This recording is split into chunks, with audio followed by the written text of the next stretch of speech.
The following is a Fox 25 Sports Special. 28 seconds left.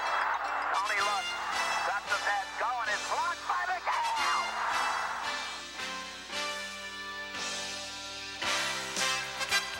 He was really decked by McHale.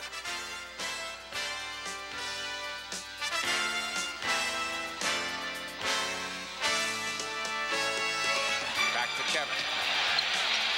Got it. 49 for McHale. McHale has 56, the all-time Celtics scoring record for a single game.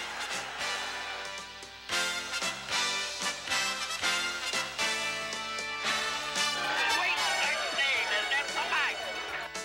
Johnson threw it away. McHale got it. Shot it. Hit it. They count it as a three.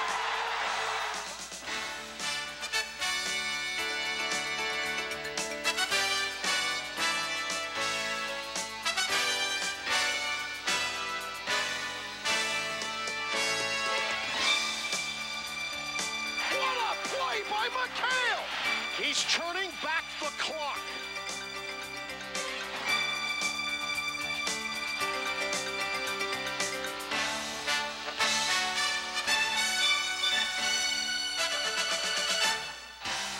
A tribute to Kevin McHale is brought to you by Toyota and their full line of quality cars and trucks. Toyota, I love what you do for me.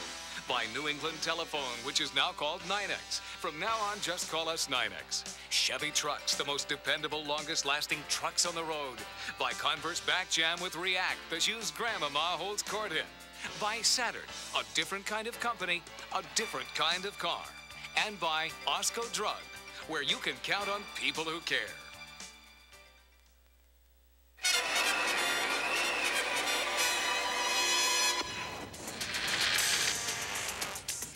Welcome to three-point land. 3-point land? I'm a power player. I gotta get home to the low post. You'll need these.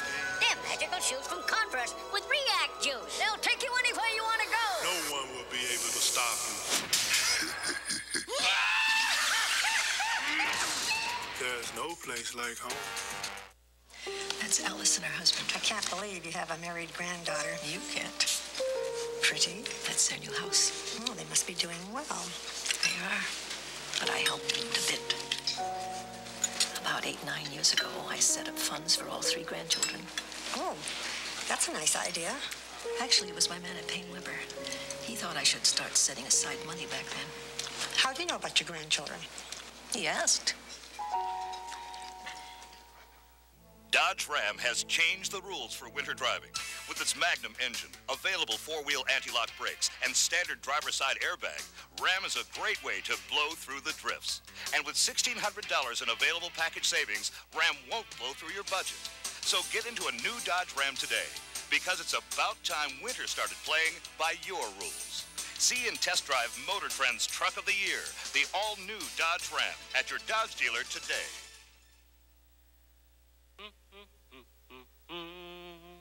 Do you know the Muffin Man, the Muffin Man, the Muffin Man?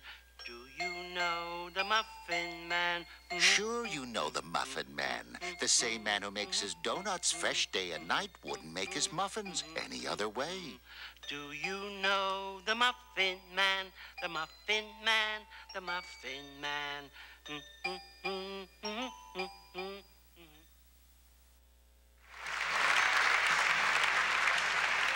Good evening, everyone. On behalf of the Boston Celtics, our organization, our coaches, everyone in our staff, our players, past and present, and on behalf of all of the fans of the Boston Celtics here in New England and around the nation, welcome to a very special evening and a special tribute to a very special guy who we come here to honor tonight. There'll be more than enough said about statistics, about his contributions to those 3 magnificent NBA championship trophies. And in bringing Kevin up here, I simply want to say that we've been blessed with so many great players in the years since Red Auerbach founded the Celtics tradition of family. But no one has ever given us more.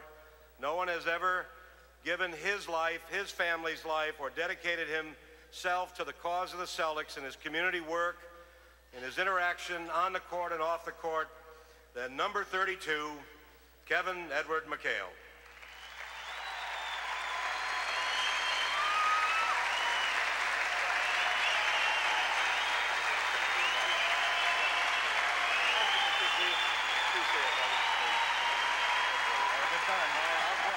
Penalty box now.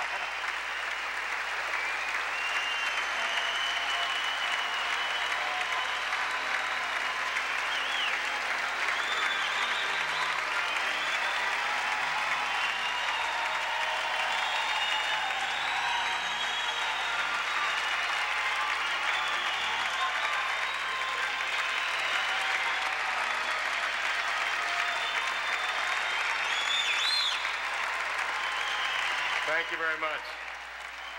You know, we were looking for the right set for Kevin, and given his fondness for hockey, we thought some kind of a modified penalty box might be just appropriate for him. And now it's my great pleasure to take you on tonight's ride of what I think will be a really fun-filled evening. A guy who has had other tough shoes to fill before and other tough tasks when he replaced the legendary Johnny Most as the voice of the Boston Celtics. He's a very talented guy who's been more than equal to the task. Here's the voice of the Celtics and our MC for tonight, Glenn Ordway.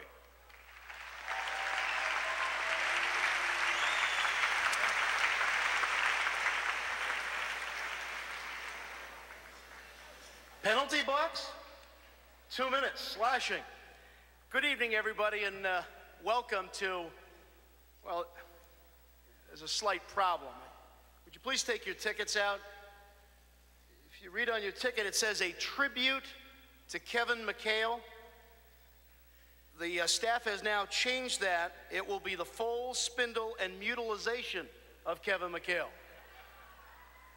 We've got a great program, as I said, for you here tonight, and we've got a lot of old friends that are going to be coming up here and spending some time and reminiscing the old days with Kevin McHale. And really, when you think about it, we're here tonight to honor an individual for his achievements. But we're also here tonight to honor a tradition, to observe a legacy, the most enduring continuum in the history of sports. Tomorrow, old number 32 will take its rightful place along with 18 other banners that you see along each side of our stage here. Do me a favor, just take a look at these banners for just a quick second. They're located on each side of the screens. And you'll find that they're simple. They're two colors. There is absolutely nothing fancy about these. There are lots of numbers of them. And notice one thing, all the numbers are the exact same size. Nowhere else in sport will you see athletes honored collectively and not individually. In fact, if Red had his way, would probably have one gigantic banner and all the numbers would be put on it. Because the Boston Celtics are about being a team, about individuals joining together, sacrificing their personal goals for the common good. Tomorrow, another legend achieves the permanent recognition that can only be bestowed upon a member of the Boston Celtics family. Our first speaker here tonight really doesn't need an introduction in this room. His number 2 occupies a spot on the banners you see to the side. And let's face it, he's the reason we're all here. The reason why we have gathered together so many times to share in this game that we all love. My first memory of Red, really vivid memory, is when he was driving me over to Hellenic College for my first practice. He had the cigar working. I was too embarrassed to roll the window down. I'm almost getting a 68. I'm going to my first practice. He's driving, talking to me and driving. We're going down these winding roads, and I was so thankful when I made it to Hellenic College alive. What a legend. What an honor to be associated and be with Red for my 13 years in Boston. Ladies and gentlemen, number 2, Red Auerbach.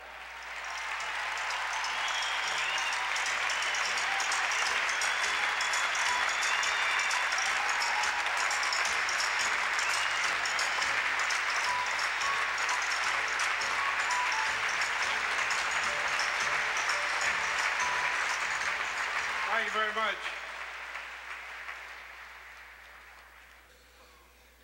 First, I'd like to thank everybody for coming, all the ex-ball players,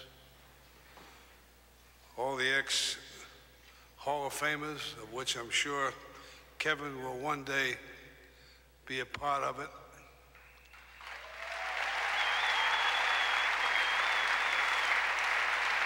But I just want to be very brief. I know you got a lot of speakers, and I do want to say this. He's a special guy.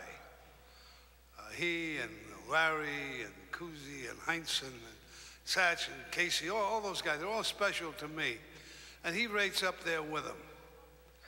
But from the first time I went to see him play in college, I was unusually impressed. His attitude on the court, his presence, his moves, his coordination. Then we had a lot of pluses. You know, his shot blocking, his rebounding. See, people don't realize. See, Kevin was like Larry. Kevin played hurt. And that affected his game somewhat. If you imagine that Kevin, if he never had gotten hurt, he would have continued his great defensive skills and his ability to block shots. But even without those special skills, he still rates in my book as one of the greats that ever lived. I don't know of anybody that played the pivot that had more moves than he did. He was team-oriented.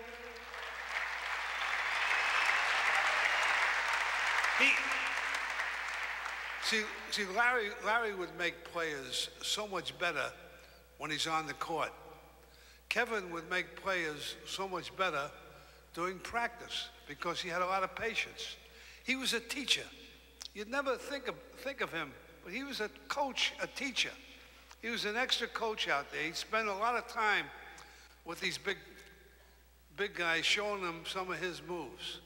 I'm very appreciative, and I just want to extend my congratulations not only to Kevin, but to his family, because I know they're very proud of him. And now he's got a big job ahead of him, raising 5 kids. The best to you.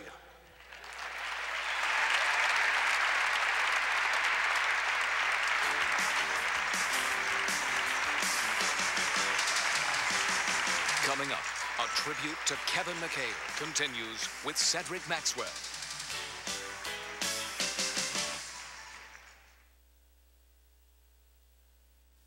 We're out here looking for people who have tried Mott's Fruit Basket, the unfrozen concentrate. Fruit Basket! Yeah, I've tried it. I love it. 1 can makes a whole pitcherful. Just add water and stir. No more frying, no more mashing. Well, it's concentrated. But not frozen, where the bottled juices are. Tastes like fruit, and more fruit. There's an awful lot of flavor in that little can. Once you tried it, you just can't get it off your mind. In 5 great flavors, Mott's Fruit Basket, the unfrozen concentrate. I'm back. Go on. With a Chevy Smart Lease, you get a 94 Geo Prism for just $189 a month for 36 months. Really? Mm-hmm. Just $189 a month with no down payment. Leasing a 94 Prism. That's smart. Visit your neighborhood Chevy Geo dealer. Hey, McDonald's has a great new coffee. A new gourmet blend, fresh ground and brewed a whole new way. Hey, we have never had coffee like this. So now you don't have to pick up your Egg McMuffin at McDonald's and then drive down the street to the donut shop, make a left turn across 4 lanes of traffic, get out of your car in the pouring rain and ruin your new shoes just to get a good cup of coffee. Now you can get the coffee you love right where you get the breakfast you love. Because now McDonald's has great coffee. What you want is what you get at McDonald's today. If you're not watching Sports Channel, you're missing some great moments in sports. The NBA and the Boston Celtics. Sherman to Fox to Brown. Got it! The NHL and the Hartford Whalers. Behind the defense in alone. He scores! New England college basketball. Great play by Connor. Look at that alley-oop. To see more exciting sports action, see more Sports Channel. If you're not watching Sports Channel, call your local cable company today and tell them you want to see more with Sports Channel. It's time for us to take a look back right now to the year 1980.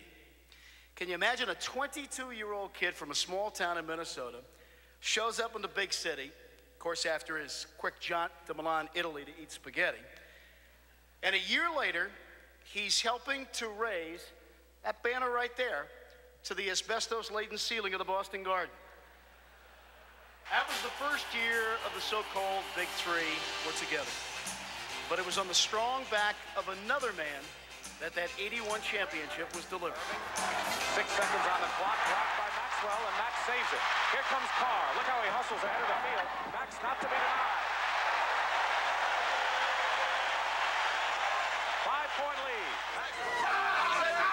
Cedric Maxwell, the man who was voted the most valuable player by Sport Magazine.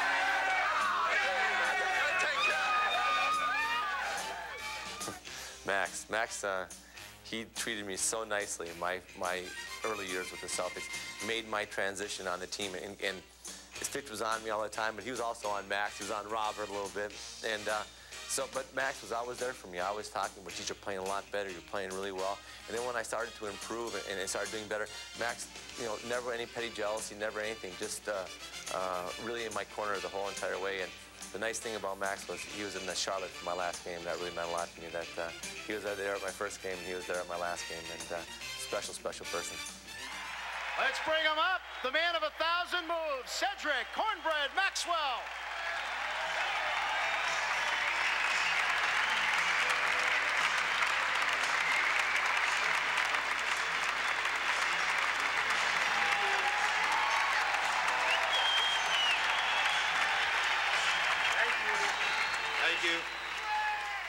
Thank you. Thank you very much. Now, first of all, I have to say, was anybody else get lost out there on the pike other than me? Damn Brandeis, I don't see how you got kids here to go to school because you couldn't find it. This is a special moment for me, seeing another person going up in the heavens. And I just wonder right now, my thing is, why is it always when they show violence, they always show me as being part of the Celtics? Yeah, Kevin McHale was saying, yeah, I was right in this corner and I'm looking at him score. I guess it was the time when I got hurt and I saw him score 56 points and I'm thinking, yeah, I need a new damn address right now. It don't look like I'm gonna be playing no more. But it was great playing with Kevin. It was some great memories. There was so many good things that happened here to me. And the opportunities were always there. I see a lot of friends, people I knew. I was excited for him and his family. And I always say, they always talk about that thing when they have that movie that said white men can't jump. And I always said, I played with 5 of the greatest white players of all time. And I'm gonna name them. I played with Kevin McHale. I played with Larry Bird. I played with Dave Cowens. I played with Hondo, and I played with Pete Maravich.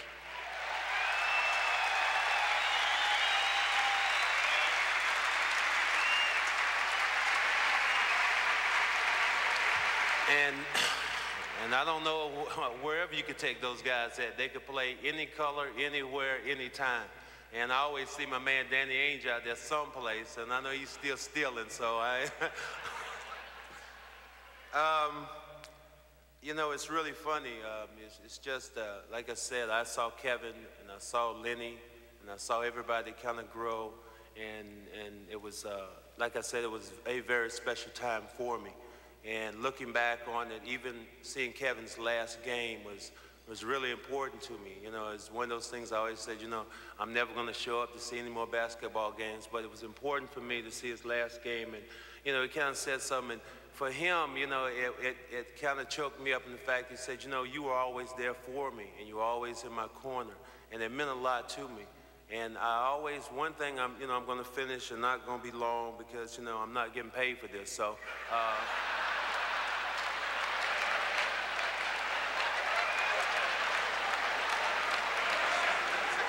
But I always thought, you know, it was one other incident I have to mention, and I always remember Marvin Hagler. He came and speak at the banquet that we had, and he came in and he had a hat on throughout the whole banquet. And I'm sitting here thinking, like, this guy, why is he so ignorant for wearing a hat?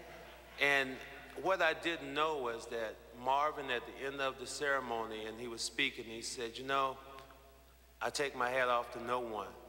And he turned around and looked at all the players and said, but I take my hat off to the Celtics. And this is the day I take my hat off to Kevin McHale.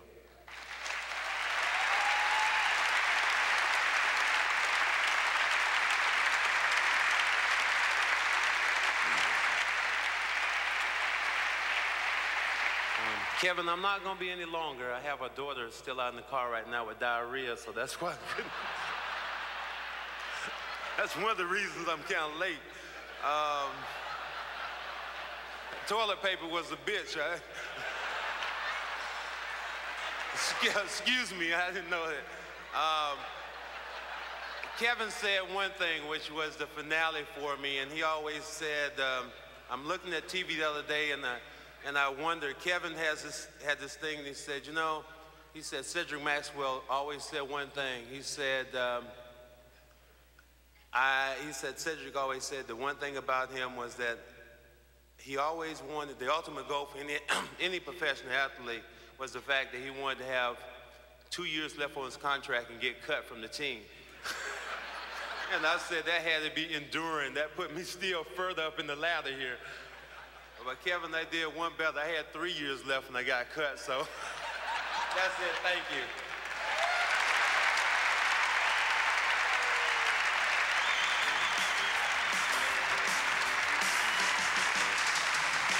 Coaches Bill Fitch and Casey Jones take the stage when a tribute to Kevin McHale resumes. I guess I was the first one in the area to buy a new Saturn. In fact, I loved it so much and bragged about it so much that my brother-in-law, Vincent, he bought one. And then my brother Pete, he bought one. Pete's son, Michael, he got one too. And my daughter down in North Carolina, she bought one. My barber Joe, he's got one too. You notice he don't have a picture of mine because mine's nicer. You bought the identical car. The same color guy. and everything.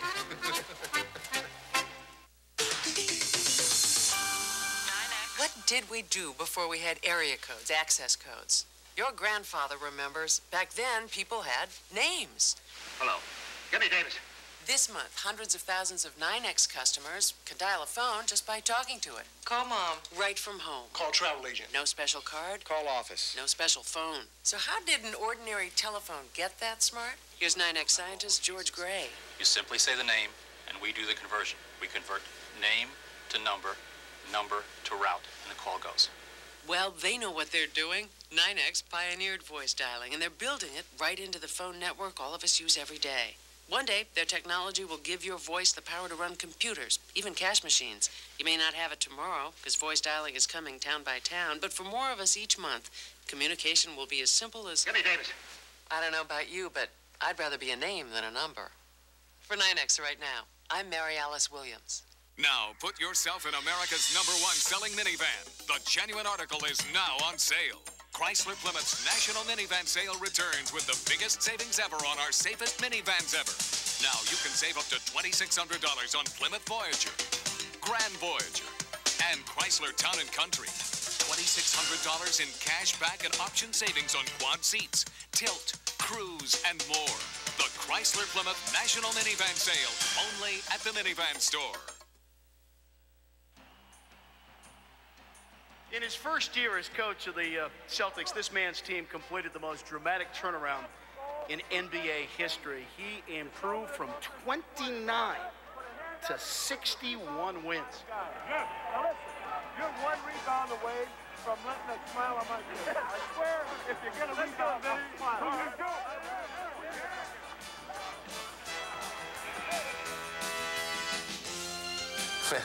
Bill Fitch, I think of how bad he ran me and how bad he treated me. And Bill Fitch, that's for you. Bill worked me half to death, I tell you what. But he made me a better basketball player, he really did. Ladies and gentlemen, Captain Video, Bill Fitch.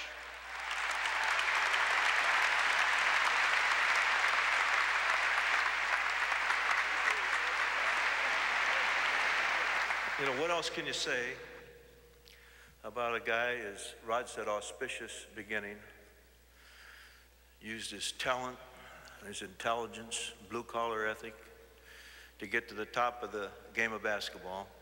What else can you say about a guy that was such a fierce competitor that even his, not only his peers, but the opponents had nothing bad to say about him?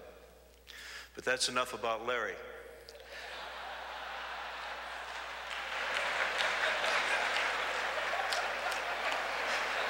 Through the years, the Celtics have done a great job. They've always honored guys who've accomplished a lot, played a lot. And it was great that they made the exception for you tonight, Kevin. But they said I had to say something nice about Kevin. And I thought a lot. Kevin doesn't shed. He's a lot of fun to be around if you like yawning. And he does have great choice in women. Chose a great mother, and he chose a great wife. And Lynn would be the first to tell you that he had no chance of ever staying in Italy. But Kevin, that's why we're here. I don't think they'll ever find anybody that'll even come close to putting on that uniform. You were a great guy to coach. And if I've said anything here tonight to offend you, believe me. Ciao, Kevin.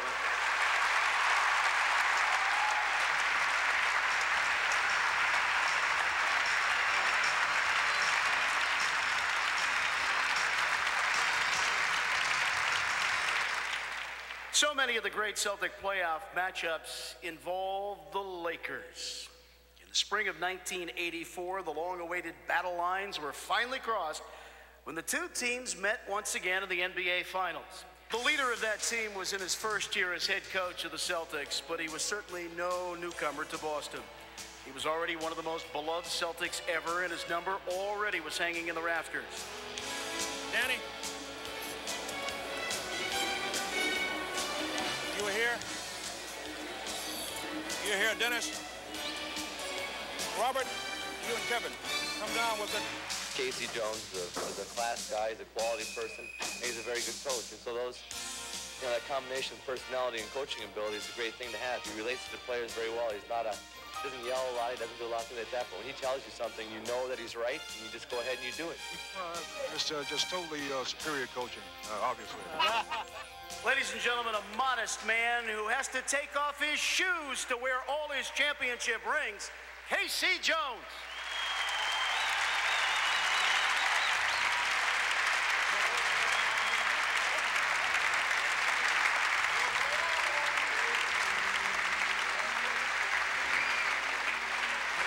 We are gathered here tonight on this most momentous occasion to honor and adore the greatest, how'd you spell that? Was it post or pivot? The greatest pivot player in the history of basketball, Cedric McHale.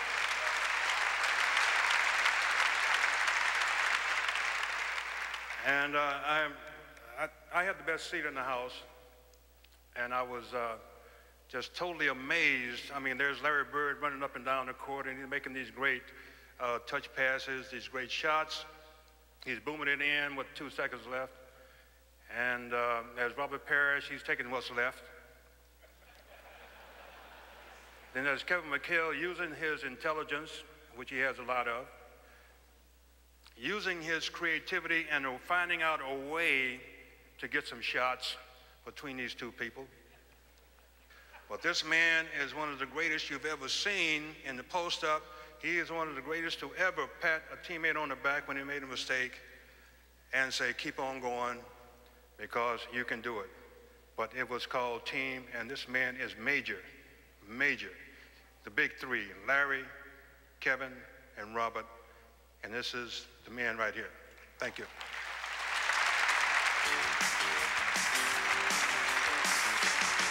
Next, Danny Ainge roasts his good friend when a tribute to Kevin McHale continues.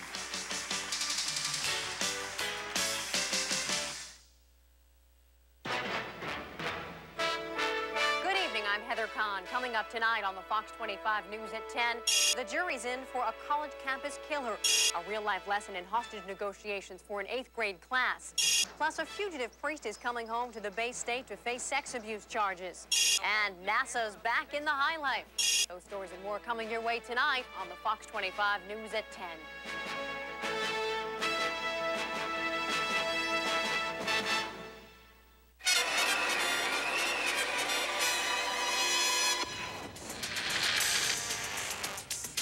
Welcome to three-point land. Three-point land? I'm a power player. I gotta get home to the low post. You'll need these. They're magical shoes from Converse with React juice. They'll take you anywhere you want to go. No one will be able to stop you. There's no place like home. It's been a benchmark of quality in America for over 25 years, but it isn't reserved for the privileged few. It has air conditioning, power windows and door locks, AM/FM cassette with 4 speakers, and much more.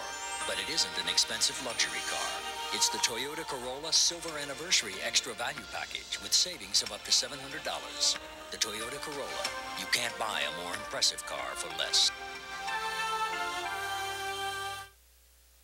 Celtics fans spent the summer of 1981 monitoring the Toronto Blue Jays box scores.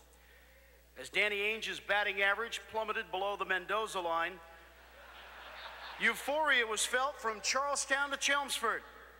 Red was quoted as saying, "He can't hit a lick. Let's sign him." The rest is history.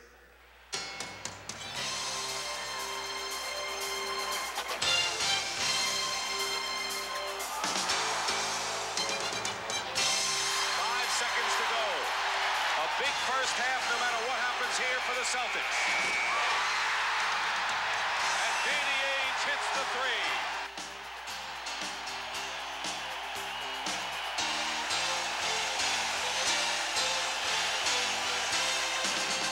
One of my favorite teammates of all time. Danny Ainge would like chew your leg off if you were playing tiddlywinks and he wanted to win.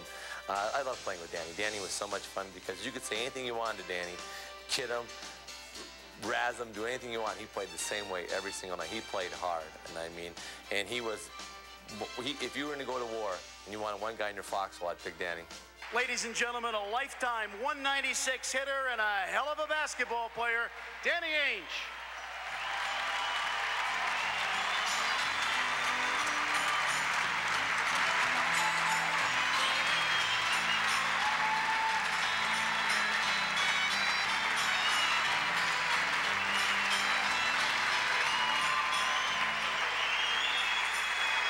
You know, everybody wants to roast. I know that all the guys here, all the teammates here would love to roast Kevin.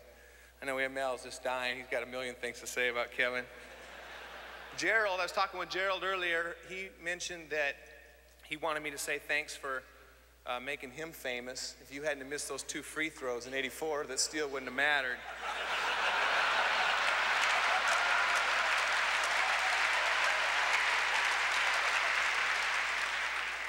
But before I pick on Kevin too much, let me say he truly is a man of his word. I asked Kevin last year, "Are you ready to retire?" And he said, "No way, man. I dragged my butt out on that court if I couldn't run, jump, or shoot." And he went out and proved it.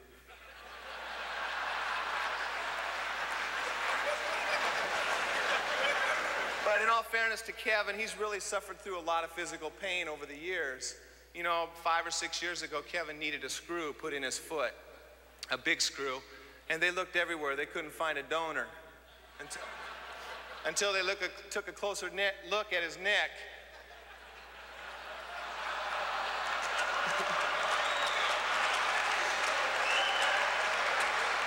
And I'm not saying that Kevin looks like Herman Munster, but on the golf course, when it rains, we take cover under his forehead.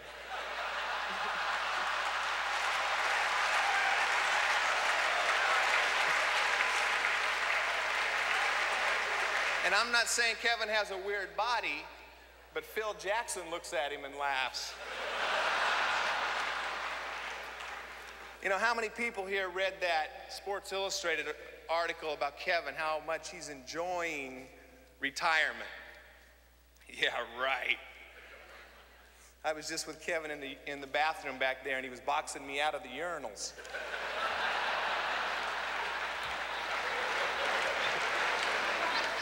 He says in that article that he has no withdrawal pains whatsoever, that he's not going to be one of those guys hanging around, grabbing onto whatever job he can in basketball.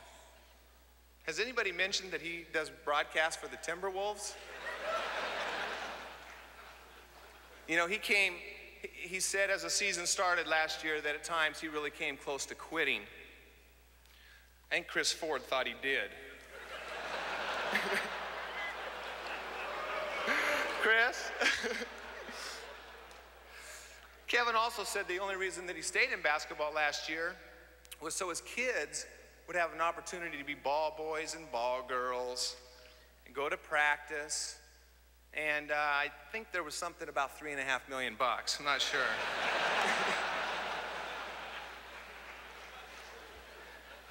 He said in this article also in Sports Illustrated that NBA expansion has ruined the league. He thinks the worst thing that ever happened to basketball was NBA expansion. Did I mention Kevin works for the Timberwolves?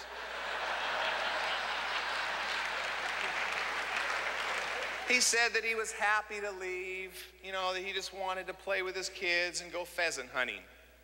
We heard the same spiel from George Bush. What I have, could we roll that video, please? What I have here is the top 10 reasons, McHale's Navy song. Here we go. The top 10 reasons Kevin really did quit basketball. Realized how goofy he looked in tank top and shorts. Reason number 9, forced out for repeatedly calling David Stern and thinking he was talking to Howard Stern. Reason number 8, to spend more time drinking beer with Normie and Cliff. Reason number 7, he didn't understand why they named the floor in the Boston Garden after a brand of margarine. He found that out on Cheers, that damn Clinton income tax hike. Reason number 5, and you can see his expression on his face, had trouble reading scoreboard from the bench. Reason number 4,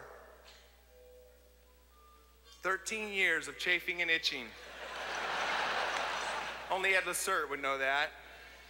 Number 3, never learned to speak jive. And maybe the most embarrassing reason Kevin quit, reason number 2, lost his job to Darren Morningstar and Marcus Webb. And since Kevin's kids were on the sideline, the chant of McHale sucks replaced by chant of Dad sucks.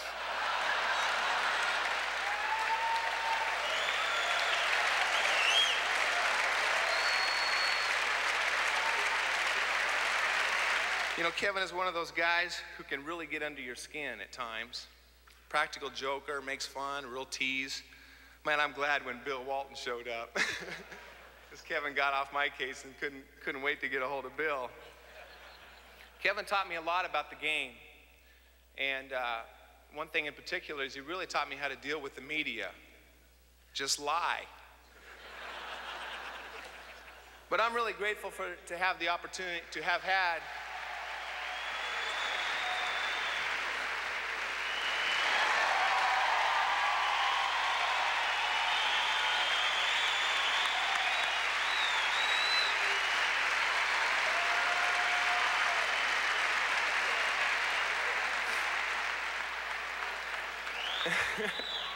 Is that embarrassing, Nancy?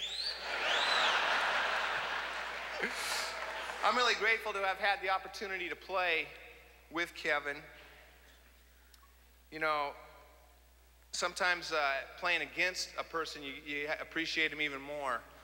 And when, as I traveled and played with a few different teams against Kevin, and we'd go through the scouting report and we'd walk through how we're going to defend him, you know, I'd hear coaches say things like, you know, fake the double team, wait till he puts it on the floor. All the coaching terminology is how you defend him. And I'd always have to step in and say, no, wait a minute.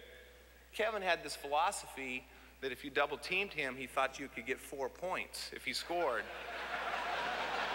He used to tell me all the time, I'd say, Kevin, my man is right on you. I'm wide open. My man's guarding you. Pass me the ball. He'd say, Tell your man to guard you then.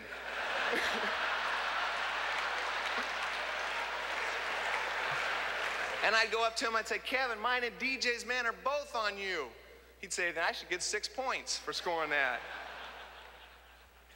Kevin is truly one of the great pivot players that's been said many times tonight. He truly is a great basketball player. You know, power forward, that really doesn't fit Kevin. You know, if I could ever pick anybody in the NBA, I wanted to get a brawl. Matter of fact, I'm 0-4 in NBA brawls. But if I could ever pick anyone, it would be Kevin. But I'm really grateful for the relationship that I've developed with Kevin over the year. It's truly a special relationship. And the most fun I've ever had playing basketball was playing with Kevin McHale. Kevin, I'm really sorry that your father couldn't be here tonight. I know all the many conversations we've had and how important he played in your role of not only the basketball player that you are, but the person that you are. And he is certainly in all of our prayers. And I would just like to say that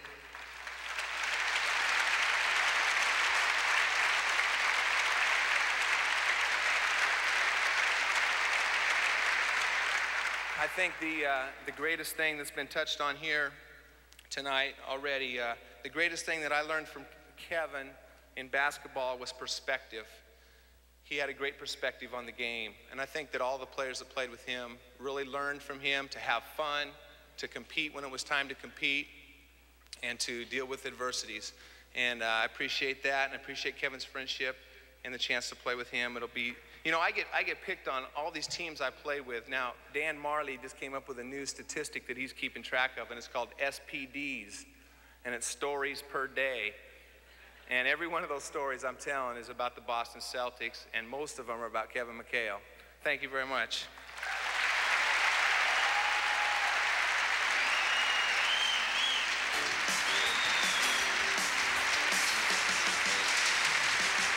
Coming up, a tribute to Kevin McHale continues with Hall of Famer Bill Walton.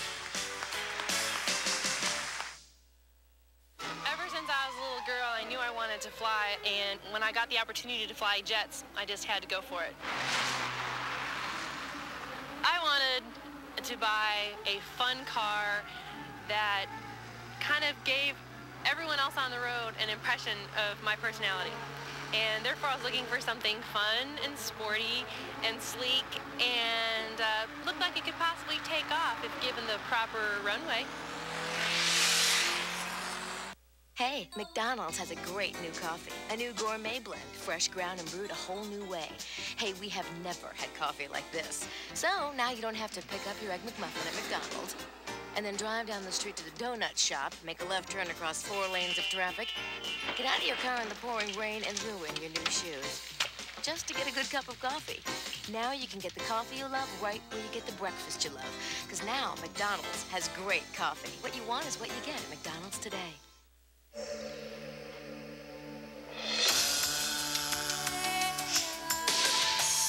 For high performance, turn him loose. For a cleaner engine, turn him loose. Rely on Exxon gasoline and turn the Tiger loose.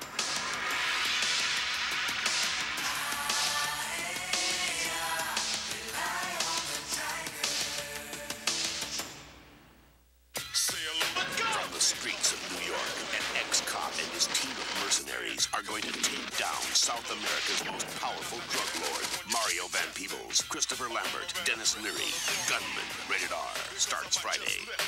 The Bundys, the Connors, There Goes the Neighborhood, weeknights on Fox 25. 1986.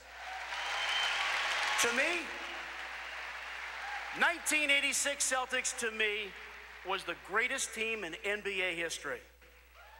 Jan Volk, the savvy dean of the NBA salary cap, spent the summer of 1985 crunching the old numbers and finding loopholes in order to maneuver Bill Walton onto the Celtics roster.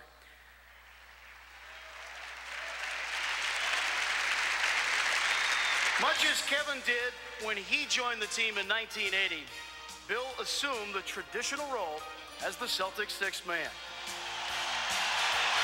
Celtics can practically play out the period. Pick and roll to Walton.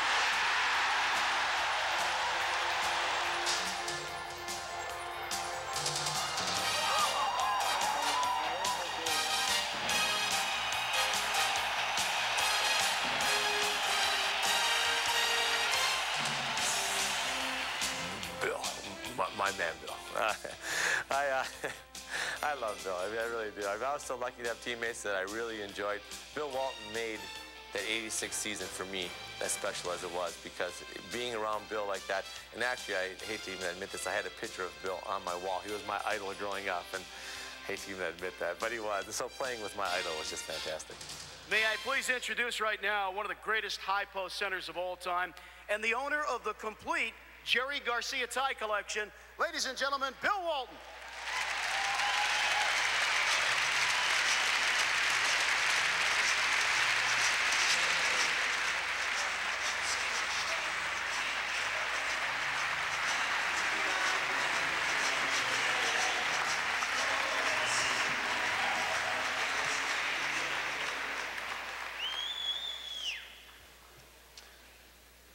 It is great to be a Boston Celtic.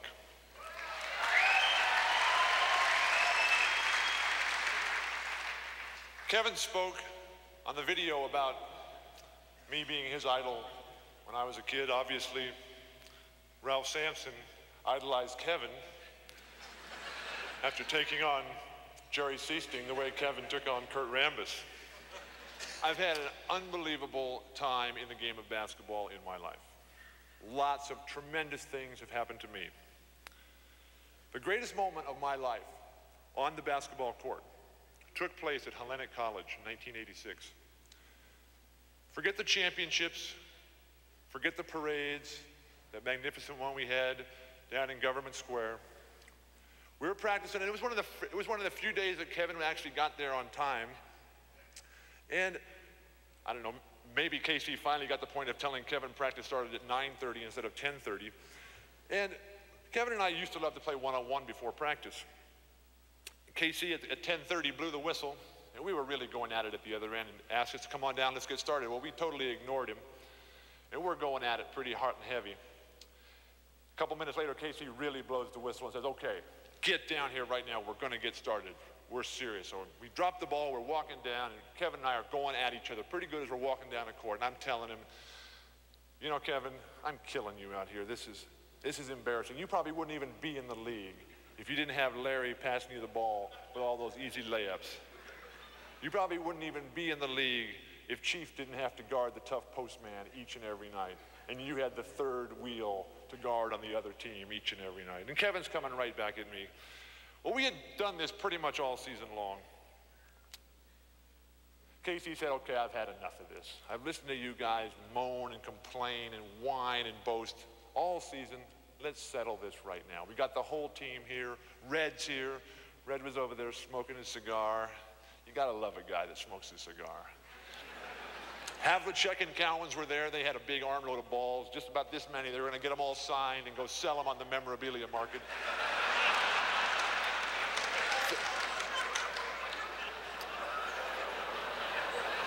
Casey said, let's play one-on-one in front of everybody. The whole Chief is there, DJ just got in from the track. And we said, okay, we're gonna have a ref. I said, we're not gonna have Chris Rogers and Jimmy Ford, the guy who's been bailing you out all season long. But that day, Kevin and I, we decided to have DJ be the ref. I shot for outs, I made it, and I went on and proceeded to kick Kevin McHale's ass all over the court and beat him that day. Here I was, a player, the end of my career, probably only played 1 or 2 more minutes of meaningful basketball in the entire NBA.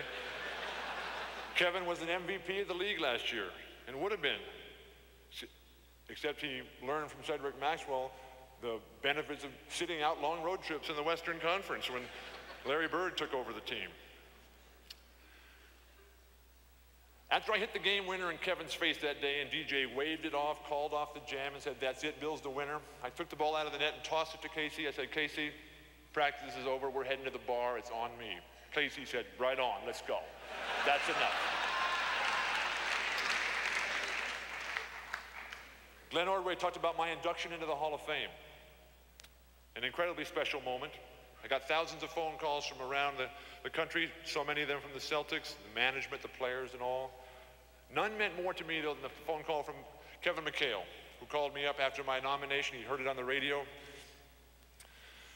called me up and he said, Bill, congratulations, but you know, you never would have made it to the Hall of Fame if you hadn't beaten me that day at Hellenic College. And I said to Kevin, Kevin, if I couldn't beat you, I don't belong in the Hall of Fame. Kevin McHale, like Larry Bird, like Dennis Johnson, like Robert Parrish, all the other great people, Danny Ainge, whose number belongs up in those rafters, Cedric Maxwell.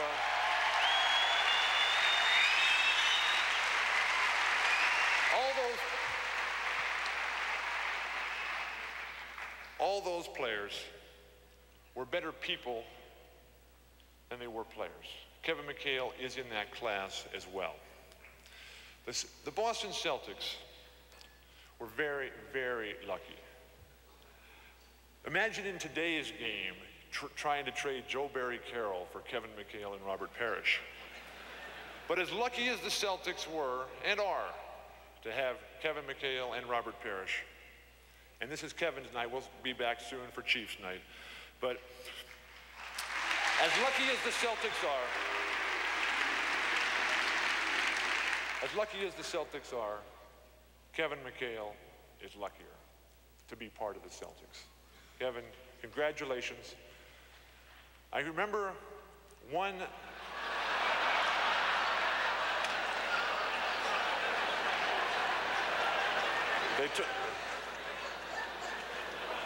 They talk about Kevin McHale being the second most famous man from Hibbing behind Bob Dylan. I agree with that. One night, Kevin and Bob and I were sitting around talking. It was after a concert. And we were going through all the stuff, and Kevin was trying to impress him with all the songs that he knew, and Dylan kept saying, what is this guy talking about? Finally, Kevin got up to go get some more beer, I'm not sure. And Bob said to me, he said, Bill, get Kevin, you know, I've seen him play, he's pretty good, seems like a pretty intelligent guy. But you really gotta wonder about a guy who goes back to Hibbing, Minnesota.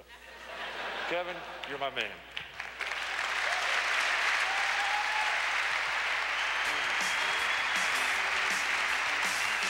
Coming up, we'll introduce you to Minnesota's most famous family when a tribute to Kevin McHale returns.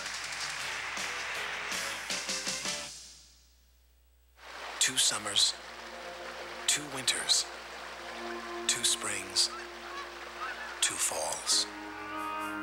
All this, just $2.99 a month. The S-Blazer 2-year lease. Why drive an imitation when you can drive the vehicle that originated the species? Chevy S-Blazer. Here, let me show you how. What if it happens again? I can't. Dizzy, drowsy. When you buy the things your family needs to get well or feel better, it makes a difference where you shop. The Osco Healthcare Center has low prices on everything from vitamins to blood pressure testers, and one of the biggest selections anywhere. And the most important thing of all, an Osco pharmacist, a healthcare professional to help you get exactly what you need. Let me show you how. At Osco, you can count on people who care. Things haven't been that great with Steve and me for a while, so it's not a total surprise. Believe me, it's still a little scary being on your own now.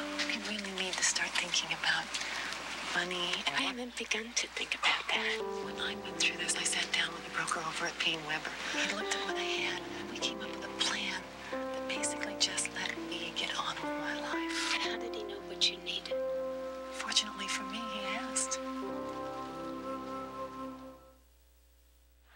Kevin always talks about basketball in these terms.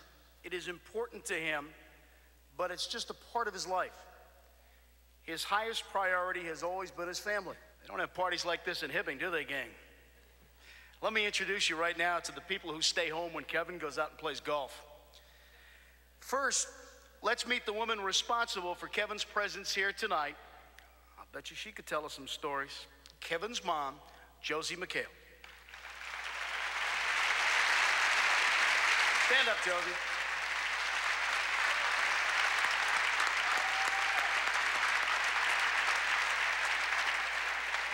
Kevin's dad, Paul, was unable to travel to Boston, but he's back home in Hibbing. He'll be proudly watching you, obviously, tomorrow, and we're going to send him the tapes along so he can see this.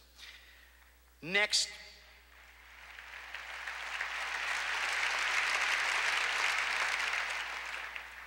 Let us meet the most patient woman in the world. Kevin's wife, Lynn.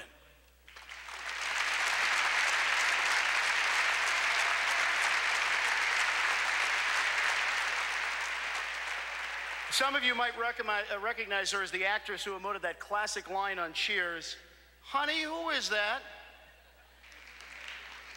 Also joining us, Kevin's sisters, Patty Fetter and Mary Jo Bizell.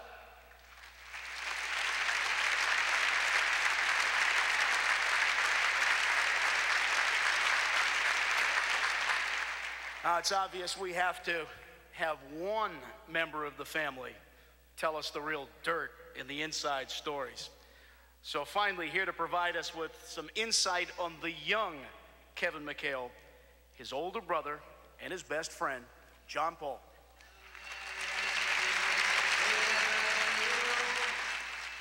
When I got here and I thought about what to talk about, you go back and you think to yourself, you've known somebody for 36 years, and where do you start when you've known somebody for 36 years? The first 7 years of our life we spent sleeping together in the same bed, so obviously you get to know the person real well. I come here this evening with a memory of Kevin much different than everybody else's. Your memory is of a Celtic legend, a winner of 3 NBA titles, part of the Big Three, one of the best power forwards to ever play the game. And these are all true, and for that I couldn't be prouder to have him as my brother. But I have different memories of our childhood and our 36 years together. I remember Kevin as a clumsy kid carrying the bats to the ballpark and tripping and falling down because he couldn't carry them. He was so clumsy. I can also vividly remember a Kevin who was not always the fastest and quickest.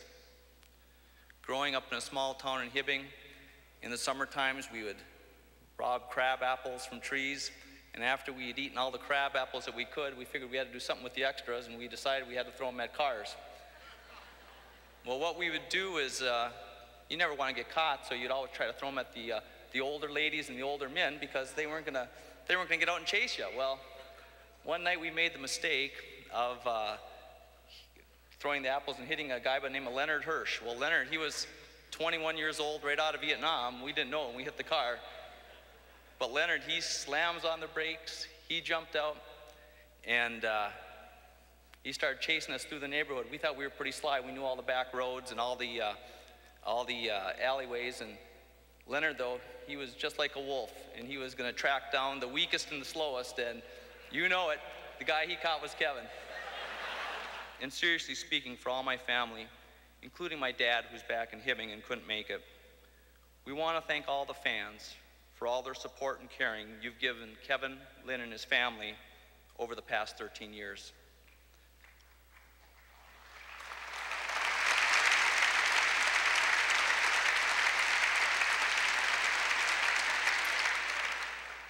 And to the Celtic family themselves, many whom Kevin considers to be some of his best friends, we want to say thanks. Thanks for all the kindness and generosity you've shown our family over the years.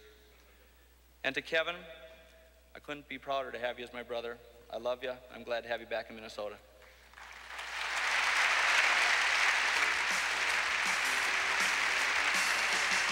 The Big Three reunite when a tribute to Kevin McHale continues.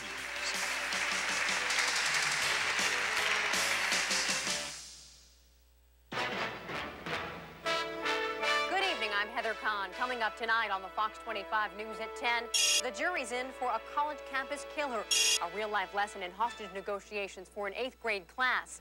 Plus, a fugitive priest is coming home to the Bay State to face sex abuse charges. And NASA's back in the high life. Those stories and more coming your way tonight on the Fox 25 News at 10.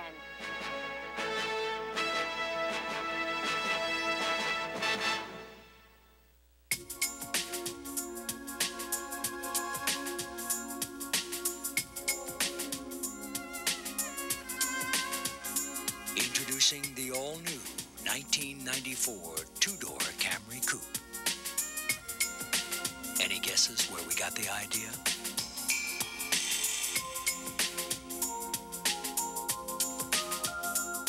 The new Toyota Camry Coupe, developed and built in America. New England Telephone is now called 9X. But your calling card is staying put.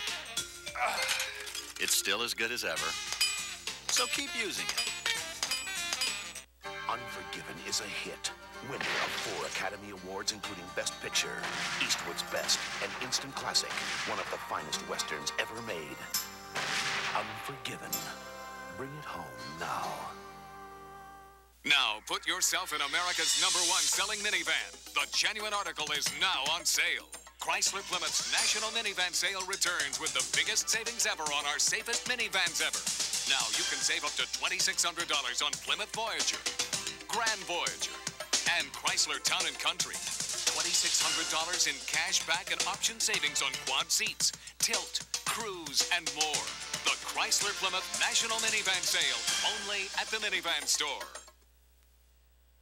To the rest of the world, they were known as Robert Parrish, Larry Bird, and Kevin McHale.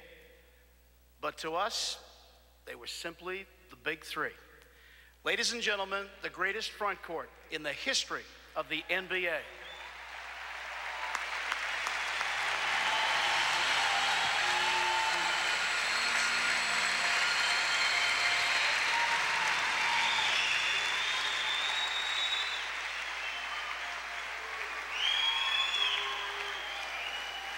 Together, the big three. I don't know, for some reason I got a shorter stool than you guys. Something happened there. I tell you, you know, Kevin got this bad reputation as being the black hole and, you know, never passing the ball out. I mean, do you think maybe you guys were a little unfair to him? I mean, you know, maybe you guys were never open. Well, Kevin's philosophy was, why should he pass the ball out when he's shooting 60, 65%? Also, Kevin was, they talk about Kevin's intelligence on the court. One thing I like about Kevin, he's a very smart player. He never set a pick. The reason why he didn't set a pick, because the guy that came off him had to pass it inside. So Kevin knew he was going to get a shot. You know, the one thing about Kevin, and I'm sure you guys will attest to this, I have never seen him at all fail when the game was on the line in the clutch. This guy was cool as a cucumber, a stone of granite. Wouldn't you say, Larry? I mean, he never failed. No question about it. Kevin was so calm. You always hear Kevin talking about after the game, he forgets about that game. He goes with his family, which he does. And, you know, that game's history. Let's get on the next game. But in game 2 in 1984, we lost the first game. Gerald steals the ball. There's about 20 seconds to go in the game, and Kevin's at the free throw line. We're down by 2, and he's so calm. And I just couldn't believe what happened after that. Let's go to it. Let's go to the videotape. I think there's 20 seconds left. Well, there's 30-some, but Kevin gets fouled and has to go to the free throw line, and he's got 2 shots. We're down by 2, and everybody's thinking, well, at least he'll make one and something will happen. But, you know, the players always stand together and say he's going to hit both of them. So here he is. He's getting ready to go line. You can tell right now that he's a little shook up about it because he's looking at somebody else to see if the referee's going to put them on the line. So he walks over to their bench, gets his towel. He looks real calm at this point. He walks to the free throw line, and, you know, he's talking. He's having a good time. He knows we're down by 2 points, and this is probably the biggest game of all of our lives. Cedric comes in. He looks happy. See, right now he's 7 for 8 from the line. He must have got fouled on the one he missed.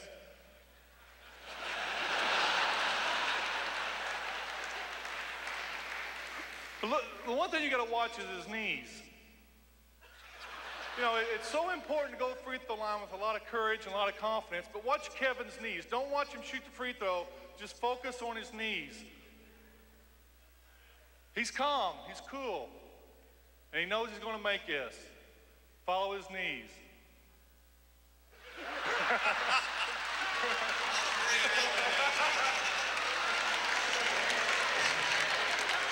That one felt long for the minute it went. Oh, no. That was bad. Those guys love that, man. Casey, here's my buddy Casey. We're playing the next year, and all of a sudden we're having a film session. Casey goes, I got to show you guys something. He played that about 30 times. I said, come on, man, Casey, you're killing me. Yeah, I was praying those in, boy. Let's look at the numbers here. 2,818 regular season games over a 12-year span that you three guys play. The trio averaged night in and night out. Get this now. Over 58 points a night, over 27 rebounds, over 4 block shots, and just under 3 steals. I mean, no wonder they won 648 games in that span. Remarkable. Are you guys amazed when you think back on your career? And I know, Robert, you've still got 6 or 7 years to go. But when you look back on your career right now, aren't you guys amazed at what you have been able to accomplish together? I mean, marriages don't stay together this long. Yeah, that's true.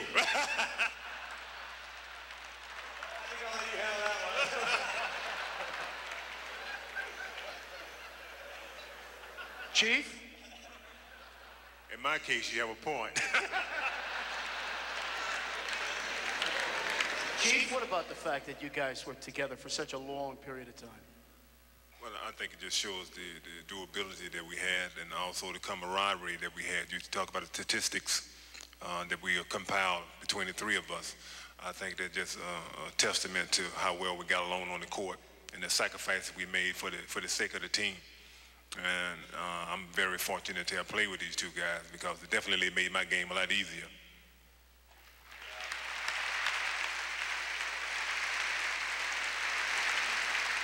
You know, if they call it work, playing with Larry Bird and Robert Parrish, I tell you what, that's a bad definition of the word work. It wasn't work playing with these guys. It was just fun. I mean, these guys both could play so well, and they made it easier for me to play. I know that, and I think we all made it easier for each other to play. And, you know, everybody was always wanted to know about the big three, would they do this, that. We all got along great. I mean, you know, we all got on the court, we'd laugh, we got our laughs, we'd ride the bus rides, everybody would be telling stories. Birdie'd be saying, I remember the time went by, I got 74 in that court over there. It's an outdoor court. You go, yeah, he got those stories from Pete Maravich. Yeah, that little high school gym, we go through Indiana, and Larry go, yeah, I got 75 there in one game. And we go a little farther down Indiana, and he go, oh, I busted some guy on the outside court, I got 64 straight jumpers. And after a while, you started wondering, I don't know, maybe he did, I don't know. We all had so much fun on the bus. You know, everybody was we were all laughing and joking. And you look at the teammates here, I think, you know, when I think of my time playing with the Celtics and playing not only with Larry and Robert, but all the guys, it was just fun. I mean, that's the way basketball should have been played. Run up and on the court and play. Kevin, I forgot to tell you that when I was in high school, we played against our faculty, and I scored 97 against my superintendent.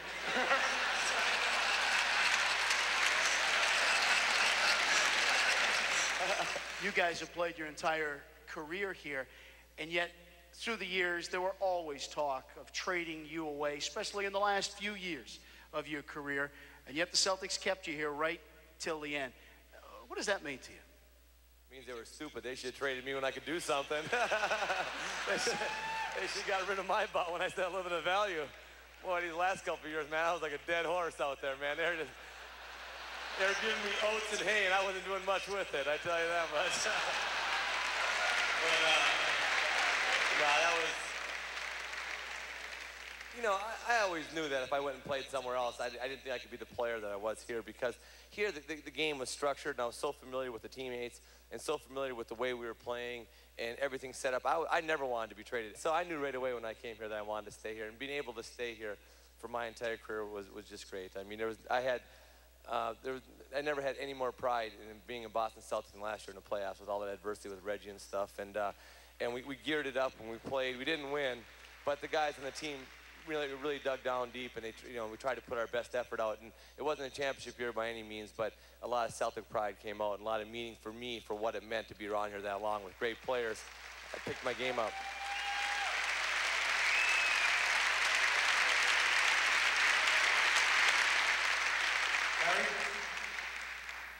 Well, I think we've been very lucky. I mean, it's very fortunate that we was able to stay with one team throughout our career because it makes it easier on the family.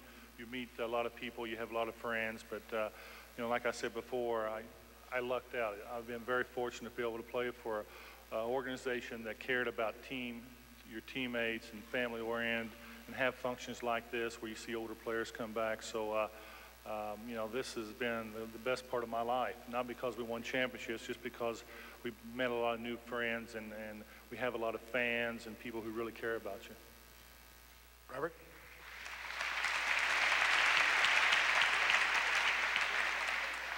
Well, I just want to echo what Kevin and Larry said. I think what's very important to me, the people that I've met here, especially the players, I don't think I could have gotten the camaraderie that I have between the players from some other place, because I think the Celtics do a very good job of selecting the person first, then the player, which is very important. And I think that's one of the reasons why we got along so well, on and off the court. The big three: Kevin McHale, Robert Parrish, Larry Bird. It's Kevin's turn at the microphone when a tribute to Kevin McHale returns.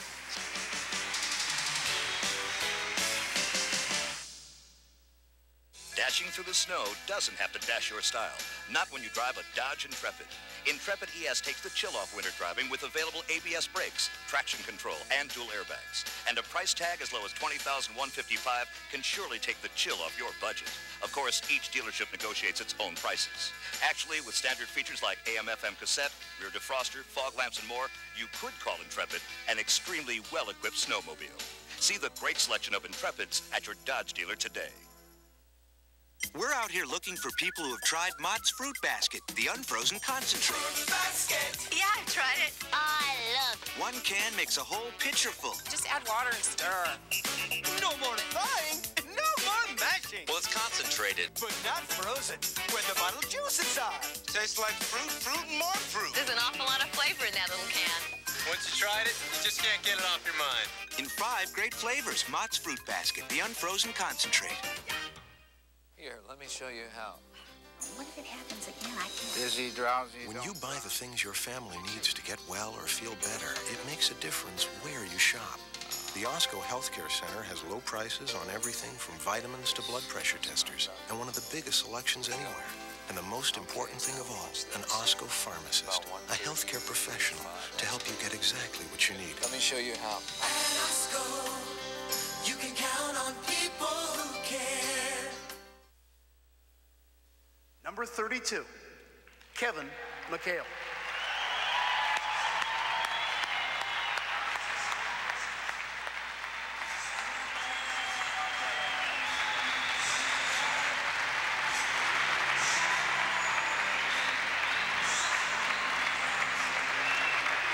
Thank you.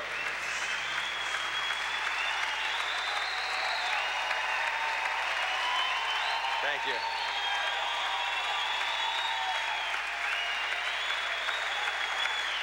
Thank you very much.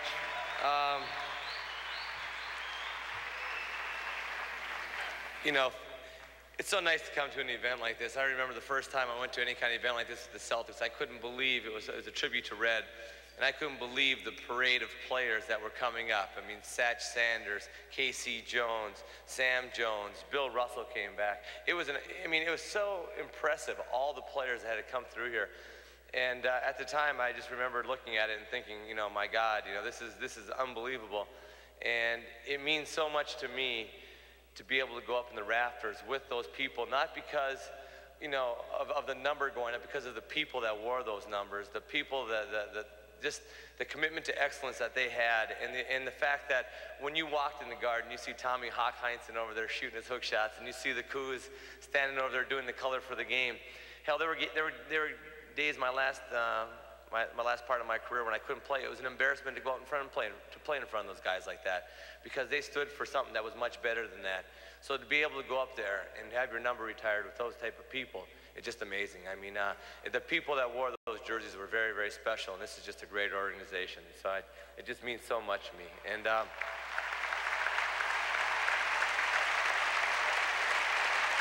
know, I talked about my first experience with Red. When I got in from Italy, and he picked me up, and he's driving that car over there with that cigar working, and I have no sleep at all. And like I said, I was embarrassed to roll down the window because I'm thinking, you know, it's Red Auerbach. I mean, he wants to smoke a cigar in his car. You know, who am I to tell him not to? So I'm dying there, man, I am almost dead. I mean, almost like asphyxiation. I'm sitting in there, and I'm just going, God, you know, get me to practice. Please get me to practice. We pull into Hellenic, that old dirty gym. We get in there, and once again, Mr. Fitch proceeded to try to kill me that day. But I get there, first practice, we're running some drills, and all of a sudden, ML Carr, who's absolutely one of the best teammates anybody could ever have, ML Carr kicks the ball for no reason at all. Just kicks the ball down there, was mad about something in the drill. This is my first NBA practice. I almost died from asphyxiation from Red. I get in there, I'm running up and down. ML kicks the ball, almost hits Coach Fitch. Coach Fitch is on the other end. I'm watching this ball sail down, and I'm thinking, no, it's gonna hit the coach. And all of a sudden, it goes right by him, hits the wall, bounces off, and Bill turns around, doesn't miss a beat, and he goes, Mirovic! And poor Pete goes, what? They're arguing about who kicked the ball, and I'm thinking, man, this is the NBA. What I get myself into. 86 was probably, you know, the best year of basketball that I've ever played. And we won as a team, and we played together, and we had so much confidence. You know, Larry was always a leader on the team. No matter what anybody says about anything else about this team, you know, Larry was the leader on the team. He would walk out there, and we all got our energy from Larry. Larry played the game at such a high level that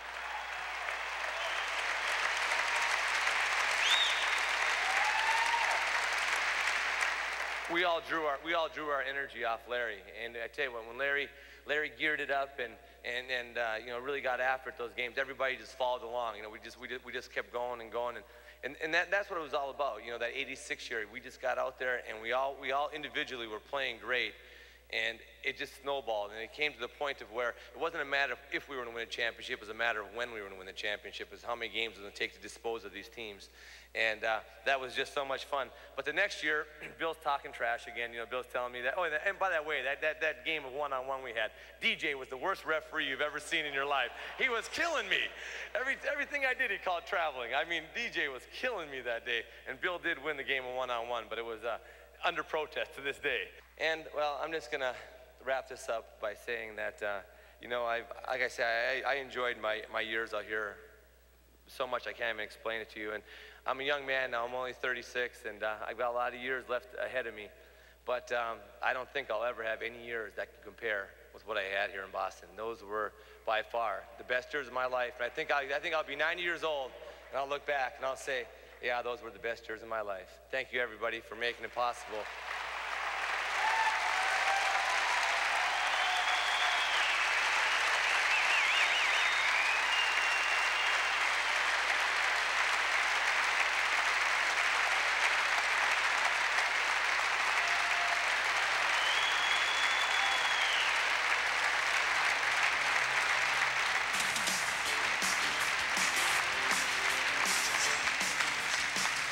Look back at Kevin McHale Day at Boston Garden when a tribute to Kevin McHale continues.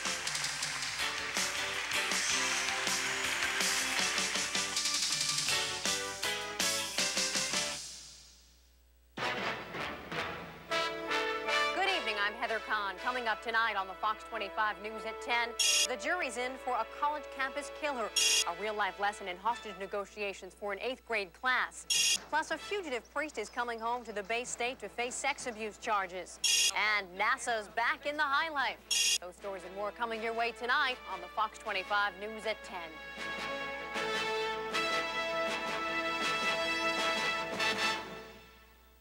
2 summers, 2 winters, 2 springs, 2 falls. All this, just $2.99 a month. The S-Blazer 2-year lease.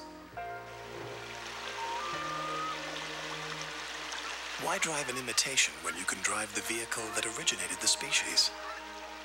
Chevy S-Blazer. Hey, McDonald's has a great new coffee, a new gourmet blend, fresh ground and brewed a whole new way. Hey, we've never had coffee like this. So now when you get coffee for the guys, you're suddenly a real popular guy. The guys respect you. The guys can't do enough to help you. The guys even chip in and buy you a beautiful new Dyna-Lounger. All because you brought them the best. McDonald's great new coffee. What you want is what you get at McDonald's today. A tribute to Kevin McHale has been brought to you by your local New England Dodge dealer Come in today and see how we're changing everything. Payne Weber. We believe our most important investment is an investment in relationships. By Toyota and their full line of quality cars and trucks. Toyota, I love what you do for me. By McDonald's new premium blend coffee, it's grounds for rejoicing. Chevy Trucks, the most dependable, longest-lasting trucks on the road. And by Mott's Fruit Basket, the unfrozen concentrate. Welcome, ladies and gentlemen.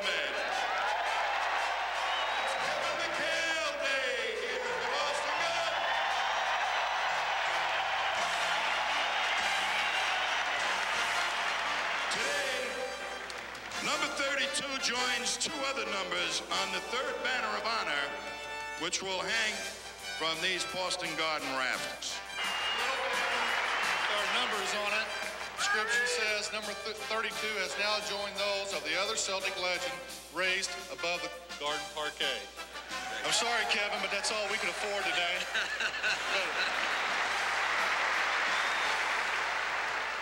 Kevin, it was a pleasure playing with you all those years. We had a lot of fun together, kicked a lot of butt.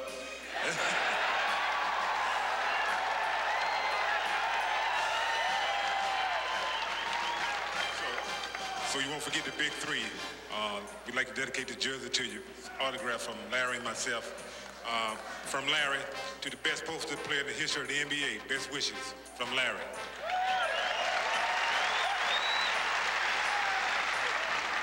And also for me, keep talking and don't lose your sense of humor. All right, I'd like to wish you and your family the very best in the future. I want to thank Kevin for what he's given to the Celtics. He personifies everything we dreamed about of being a Celtic player. My thanks, Kevin, and lots of luck to you. Ladies and gentlemen, a man who has always been willing to say a few words. Number 32, Kevin McHale.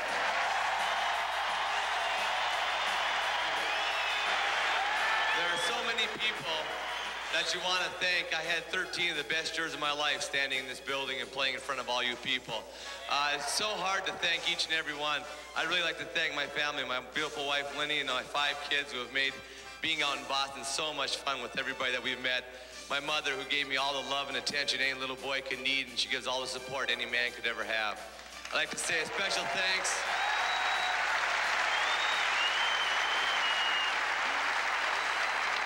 I'd like to say a special thanks to my dad, who gave me so much, and he's not here right now, but I know he's watching. So, Dad, I tell you what, I've never been up on the rafters without you. I love you, and I'll see you when I get home. I look back on my career here, and it just went so fast. I played with such great players. I mean, you talk about the Tiny Archibald, the Cedric Maxwells, the Robert Parishes, the Larry Birds, Danny Ainge, DJ, Bill Walton, Seasting. I mean, those are names of players that can play the game. When we played the game, I thought the way it should have been played. When we were all healthy and we were getting after it, I knew every single night that we stepped on the court that we were going to give it our best shot. And a lot of times those were championship years, but I was lucky enough to win 3 of them here. And those were absolutely the best days of my life. It seems like it was just yesterday that I was out here playing. It doesn't seem like it was a half a year ago, but the best times of my life were spent on this parquet floor. And I remember the first time I came out here, I looked around and I thought, man, this looks a lot better on television. But it'll be a very, very sad day when this building goes, because I have so many memories here. And all those memories were made so much better by all of you people. And I can't thank you enough for making me feel like a Bostonian for 13 years and giving me all the support. And I tell you what, you made it easy to come on this court and play. I played hurt a lot, but I came out here, I looked in the stands like I did today, and it was all worth it. Thank you very much. Ladies and gentlemen, in a tradition that has bridged generations of Celtic players, number 32 goes to the rafters.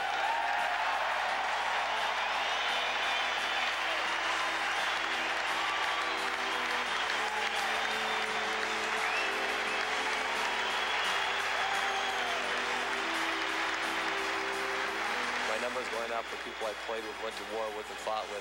And my sons are pulling it up, my little daughter and Red Auerbach, my mother and my wife. That really meant a lot. I mean, here you're doing something that's a culmination of which has been an unbelievable ride. It's like a fairy tale ride. And it's culminating with people that you care the most about, helping you put that banner up there. And, you know, I tell you what, I can guarantee every time I come to this building, I'll look up there and look at it.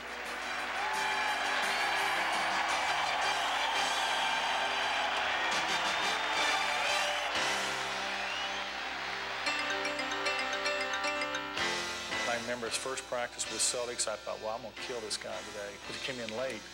Went in there about the first 2 or 3 times, he blocked my shot, and I thought, you know, I'm going to give this guy a little bit more respect.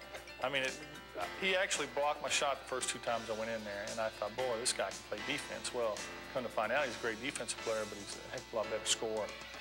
He's the type of guy that you find yourself watching him.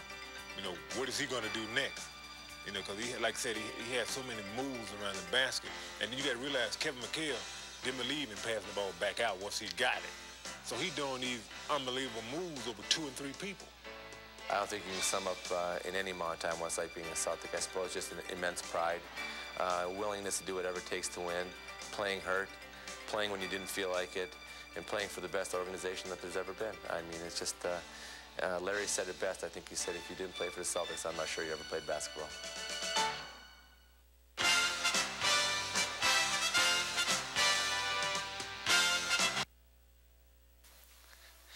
I'm meteorologist Tim Kelly, keeping an eye out for more of those little compact snowstorms. It looks okay for now. Check in for the forecast on Fox 25 News at 10.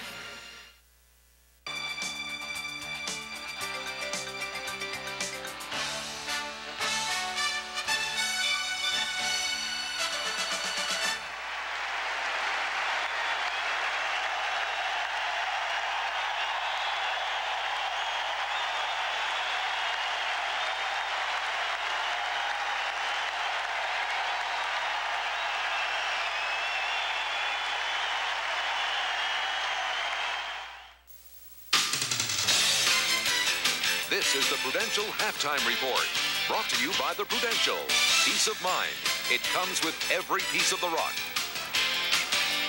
Welcome back to the Boston Garden, where they are setting up for the Kevin McHale halftime ceremonies. Marv Albert, Matt Gukas, Ahmad Rashad. It's the Celtics with a 55-45 lead over the Phoenix Suns. Kevin Gamble, Dino Radja each with 10.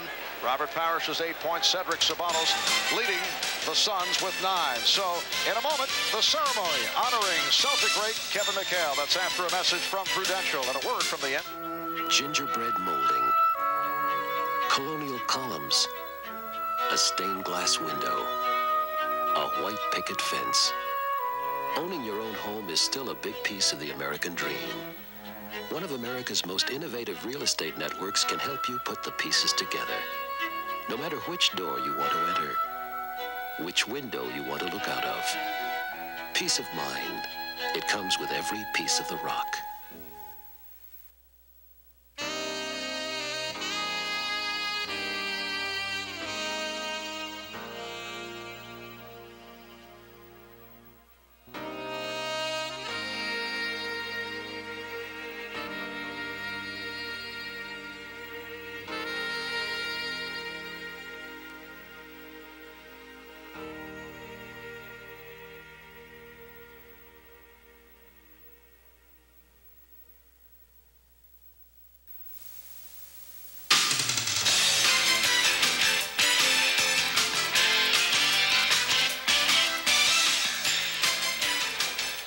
And we are just about set for the start of the halftime ceremonies honoring Kevin McHale. So we will turn it over to one of the Celtic greats and the television voice of the Boston Celtics, Tommy Heinsohn.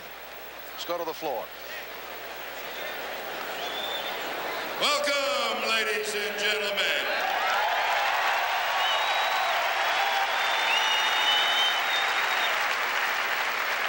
It's Kevin McHale Day here at the Boston Garden.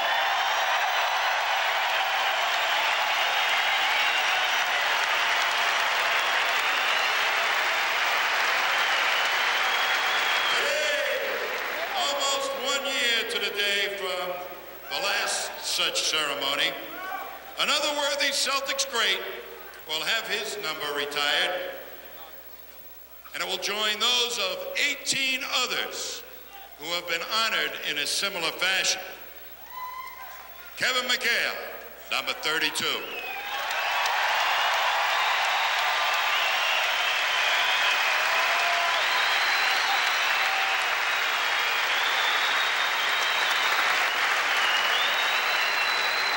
Now, the man of the hour, joined by his wife, Lynn, his daughters, Kristen and Sasha, and his sons, Mikey, Joey, and the newest addition, Tommy, I like that name,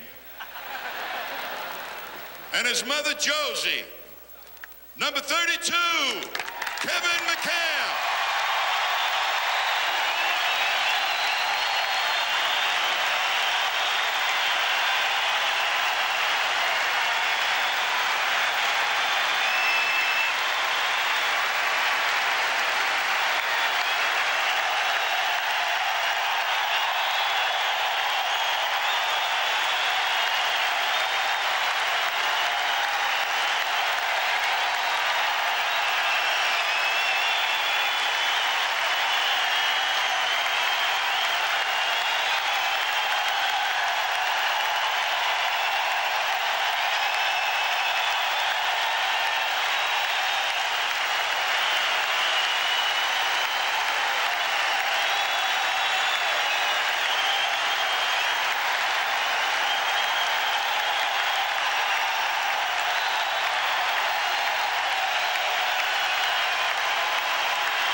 We have all seen Kevin McHale's great moves in the pivot.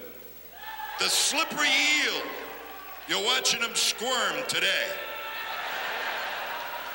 But we do have a number of presentations to make and a short time in which to make them. So we need to keep this moving along. And first, let me introduce David Stern, the Commissioner of the National Basketball Association, to make a presentation. Kevin, I get to represent the fans on this one to say thank you. Thank you for 13 spectacular years that made Boston Garden the place of NBA playoffs and finals. Thank you for being one of the great low-post players in the history of the game and joining what's-his-name on one of the great front lines in the history of our wonderful game. And I also get to say thanks from the media for that extra line, for the extra few minutes for the interview, for a consideration that's extraordinary, for which you'll always be remembered. Thank you, thank you, thank you. We'll see you at the Hall of Fame, and it's my honor to give you this first coin set of the Kevin McHale Commemorative Collection.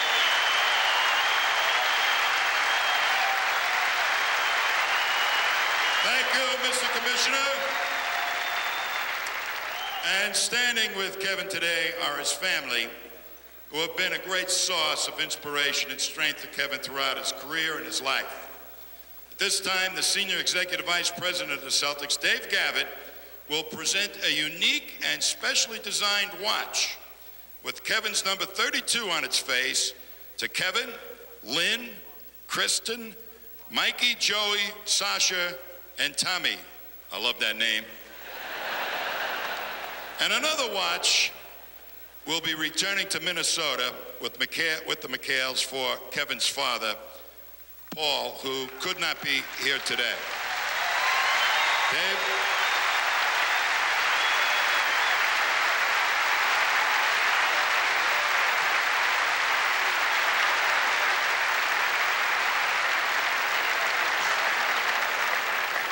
Next, Celtics Executive Vice President, General Manager Jan Volk is presenting a spectacular emerald and diamond pin to Kevin's mother, Josie, and a similar pendant to Kevin's wife, Lynn.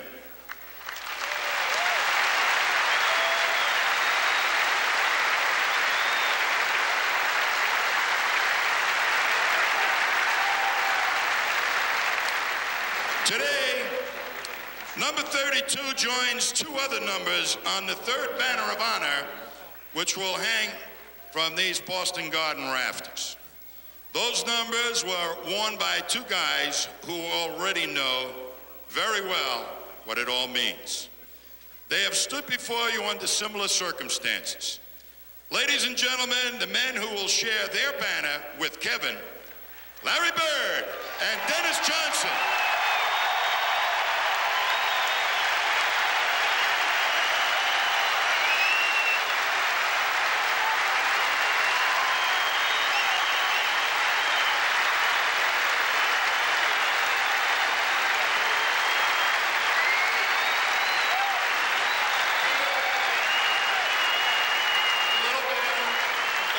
On it.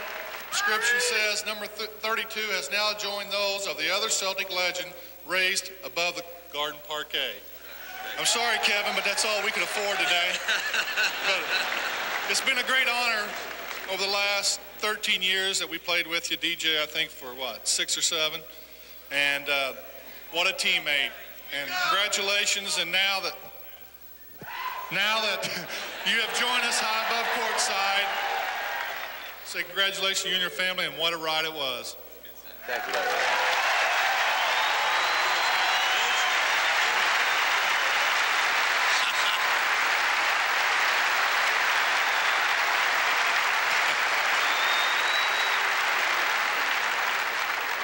The third member of the Big Three. You know who that is. And here he is to present Kevin with a framed uniform jersey bearing his number 32, signed by the other two members of the greatest front court to ever play in the league. This year's team captain, the Chief, Robert Parrish.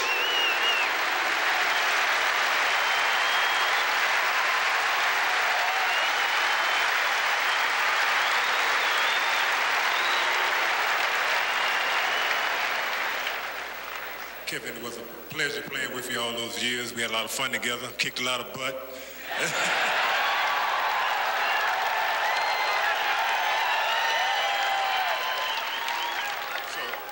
So you won't forget the Big Three. We'd like to dedicate the jersey to you. Autograph from Larry and myself. From Larry to the best posted player in the history of the NBA. Best wishes from Larry.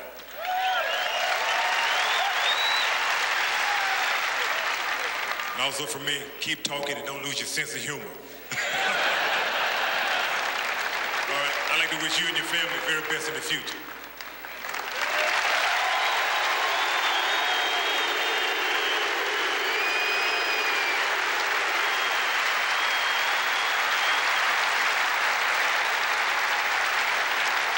Next, I present to you the man who made this day possible by engineering one of the greatest deals in the history of the NBA, the leprechaun himself, Red Auerbach.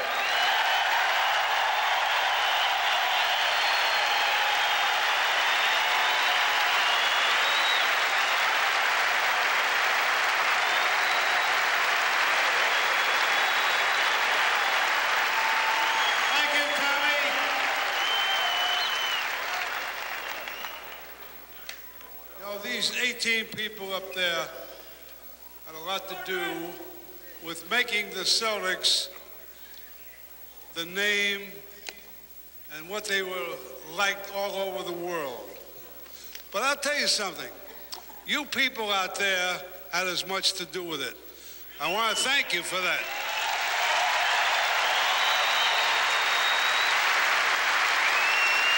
You know, I was talking to Kevin before we came out here, and if he knew this was going to happen and be like this, he was going to come back next year and then retire again a couple more years. Thanks. I want to thank you on behalf of Kevin. I want to thank Kevin for what he's given to the Celtics. He personifies everything we dreamed about of being a Celtic player. My thanks, Kevin, and lots of luck to you.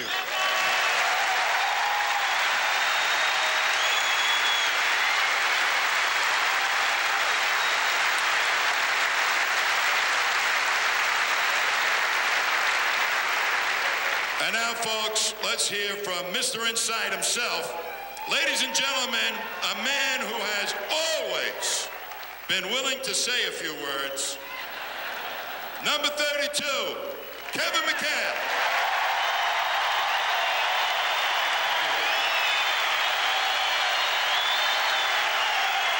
Thank you.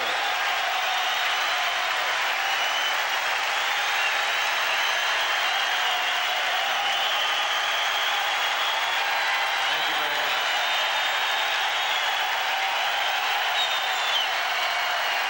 Thank you.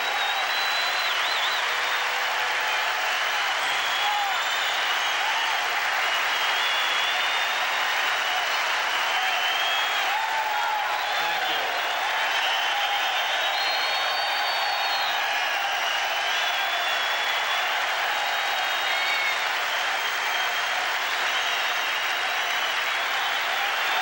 There are so many people that you want to thank. I had 13 of the best years of my life standing in this building and playing in front of all you people. It's so hard to thank each and every one. I'd really like to thank my family, my beautiful wife, Lenny, and my 5 kids who have made being out in Boston so much fun with everybody that we've met. My mother, who gave me all the love and attention any little boy could need, and she gives all the support any man could ever have. I'd like to say a special thanks.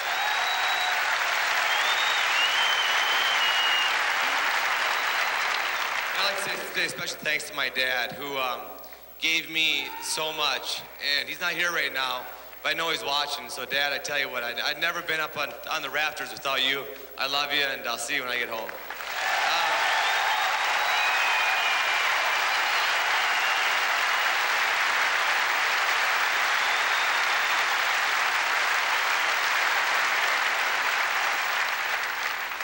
You know, I look back on my career here, and it just went so fast. I played with such great players. I mean, you talk about the Tiny Archibalds, the Cedric Maxwells, the Robert Parrishers, the Larry Birds, Danny Ainge, DJ, Bill Walton, Seasting. I mean, those are names of players that can play the game. When we played the game, I thought the way it should have been played. When we were all healthy and we were getting after it, I knew every single night that we stepped on the court that we were going to give it our best shot. And a lot of times those were championship years, but I was lucky enough to win 3 of them here. And those were absolutely the best days of my life.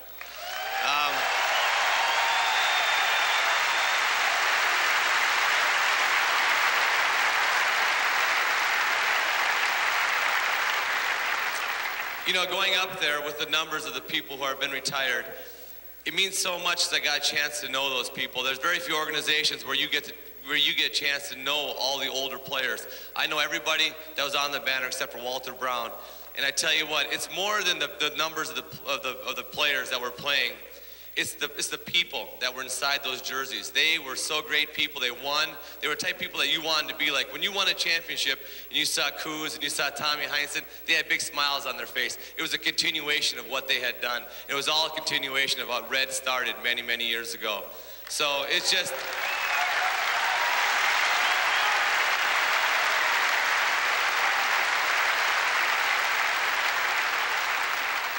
It means so much to me to go up there with those people, not only as players, but as the human beings that they are. And, you know, I don't know, it seems like it was just yesterday that I was out here playing. It doesn't seem like it was a half a year ago, but the best times of my life were spent on this parquet floor. And I remember the first time I came out here, I looked around and I thought, man, it looks a lot better on television. But it'll be a very, very sad day when this building goes, because I have so many memories here, and all those memories were made so much better by all of you people. And I can't thank you enough for making me feel like a Bostonian for 13 years and giving me all the support. And I tell you what, you made it easy to come on this court and play. I played hurt a lot, but I came out here, I looked in the stands like I did today, and it was all worth it. Thank you very much.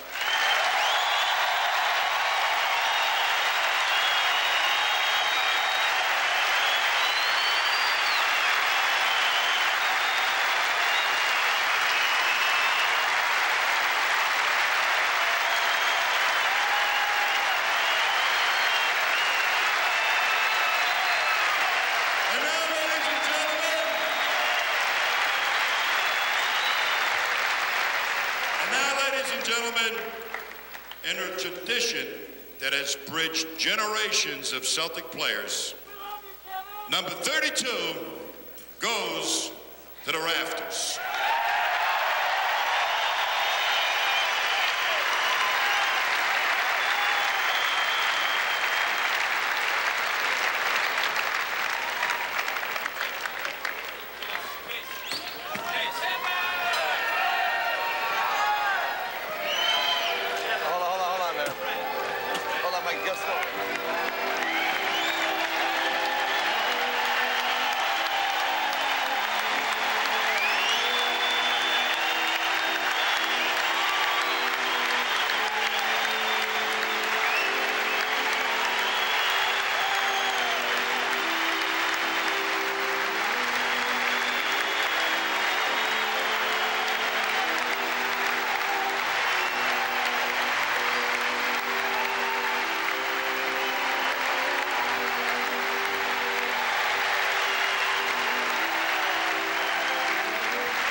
Crowd here in Boston continues to stand and cheer for Kevin McHale as number 32 now joining the other numbers looking down at the Boston Garden parquet. Kevin McHale has had a magnificent career, 13-year run including 3 NBA titles, 7 All-Star games, 6 selections to the all-defensive team. Halftime in Boston, the Celtics lead the Suns 55-45. A look at the first half right after these messages from your local station. This has been the Prudential Halftime Report, brought to you by the Prudential. In a changing world, one thing remains rock solid: the Prudential.